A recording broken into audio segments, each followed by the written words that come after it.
যোৱা 17 বছৰত BPFৰ শাসনকালত কোনোদিনে আমাৰ ল'ৰা ছোৱালীক IAS অফিচাৰ বনাব লাগে, আমাৰ ল'ৰা ছোৱালীক ডক্টৰ ইঞ্জিনিয়াৰ কৰিব লাগে, আমাৰ ইয়াত নেশ্যনেল ইণ্টাৰনেশ্যনেল খেলা পাতিব লাগে, আমাৰ ইয়াত খেতিয়কৰ কাৰণে বোৱনী খেতিয়কৰ কাৰণে যুৱ যুৱতীৰ কাৰণে কিবা কৰিব লাগে তেনেকুৱা পৰিকল্পনা নাছিলে।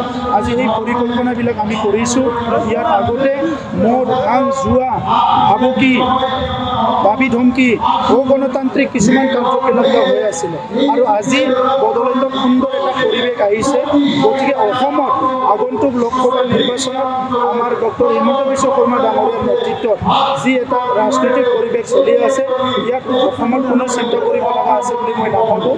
আৰু আমি UPPL হিচাপে AGP আৰু BJPৰ লগত আলোচনা কৰি পৰৱৰ্তী আমাৰ ষ্টেপটো কি হ'ব এইখিনি আমি আপোনালোকক জনাম।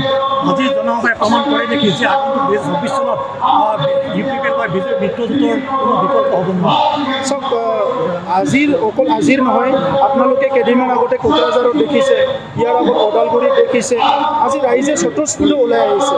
BPFৰ কেইজনমান মানুহ ওলাই পেলাই মাজে মাজে টিভিত কিবা কিবি কথা কৈ দিয়ে। মাজতে কোনোবা দুৰ্গা দাস ডাঙৰীয়াই কিবা কৈ দিয়ে, আগ্ৰামৰ মহিলাৰীয়ে কিবা কৈ দিয়ে। এই কথাবিলাকে ভাবে যে ৰাইজে বিচলিত হ'ব। 17 বছৰ তেখেতসকলৰ তিতা কেহা দমন ভয় অগণতান্ত্ৰিক কাৰ্যকলাপবিলাক দেখা পায় আৰু আজি ৰাইজে পুনৰ তেখেতসকলৰ প্ৰতি যে কিবা চিন্তা কৰিব তেনেকুৱা পৰিৱেশ নাই। সেইকাৰণে আজি লোকসভা ইলেকশ্যন ভাল হ'ব। আগন্তুক যিমানেই নিৰ্বাচন হ'ব ৰাইজে আমাৰ লগত থাকিব, এইটো প্ৰমাণ হৈ গৈছে।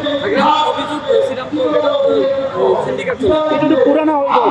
আজি আপুনি যিটো অভিযোগ আনিছে এইটো পুৰণা অভিযোগ আৰু নতুন নতুন অভিযোগ আনি আছে আগ্ৰামৰ মহিলাৰ। গতিকে এইকাৰণে আজি আমি কৰিছোঁ।